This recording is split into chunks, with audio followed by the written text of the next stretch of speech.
And a happy new year to you, Paul Severino, with you. And big news to begin 2026.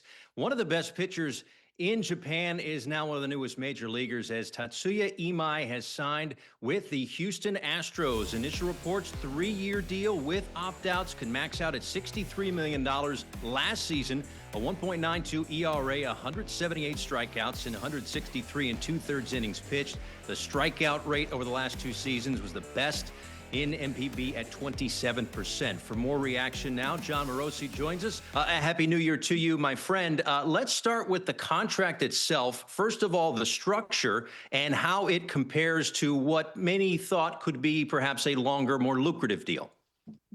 Paul, happy new year. Yes, I think the most important aspect of this contract for Imai with the Astros is the ability for him to opt out, and also the front-loaded nature of the financial obligation for the Houston Astros. Remember, he is not a free agent. He is a posted player.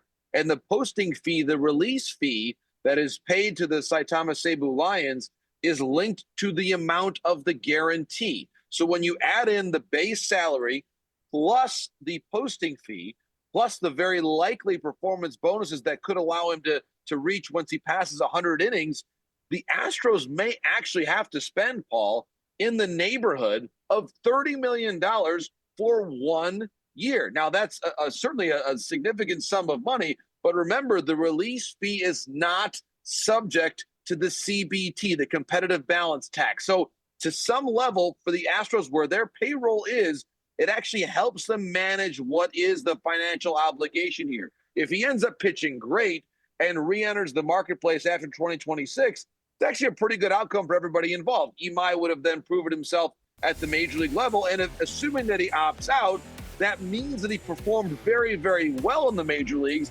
and the Astros would have had a worthy successor to Framber Valdez atop their starting rotation. Of course, Valdez, by the way, still out there and available, as is Ranger Suarez. You think about Imai and the repertoire that he has. The fastball is in the upper 90s, a very strong slider as well, a good split-fingered fastball. Here now is a look at the way the Astros rotation will line up.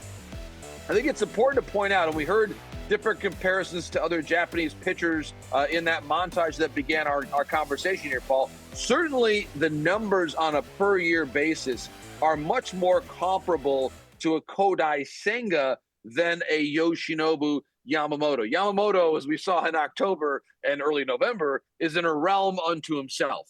I think that the Senga comparison for Imai is much more apt. And in the end, if you look at what this commitment looks like, it's actually more in line with what the top-end relievers received, guys like a Devin Williams or a Robert Suarez, than it ends up being something that a Yamamoto signed for with the Los Angeles Dodgers. He said, I don't want to play for the Dodgers. I'm paraphrasing there, but that was basically what he said, that he wants to beat the Dodgers. Well, there is no team in Major League Baseball, with the possible exception of the Giants, that is a more bitter rival of the Dodgers than the Houston Astros. So he has gone right into a team that certainly needs a pitcher like him. He's going to miss a lot of bats, I believe.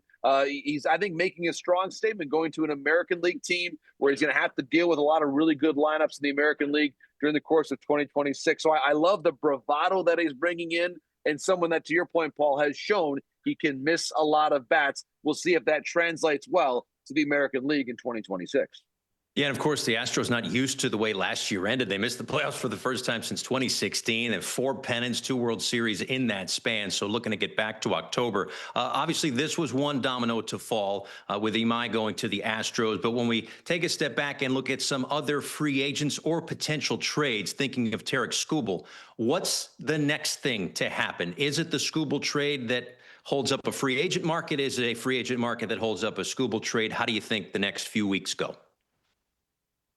I think that we are still more in a free agent mode than we are a Skubal trade watch mode. I believe there is still a better than 50% chance that Tarik Skubal is pitching opening day for the Detroit Tigers, that is where he will be. The bar for the Tigers to move him, coming off back-to-back postseason appearances for Detroit, is so high. A team would have to totally overwhelm the Tigers, I think, to get Tarik Skubal away. But the free agent piece is an important conversation. And I referenced Framber Valdez, of course, the former Astro, Ranger Suarez now as well, who's a free agent still. coming off of the Philadelphia Phillies roster.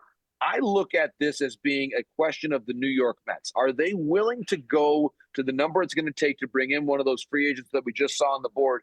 And if they're not, then that's the one scenario, Paul, that I could see a Tarek Skubal trade making sense. The Mets have some good prospects, but then you have to wonder, would the Tigers insist on Nolan McLean in a Skubal deal? If they do, I just can't see the Mets getting to that price point because of how good Nolan McLean is already for that team in Flushing, Queens. All right, big news today as we begin 2026. Jon Morosi, thank you for the time. Enjoy a little puck there in the Twin Cities as well.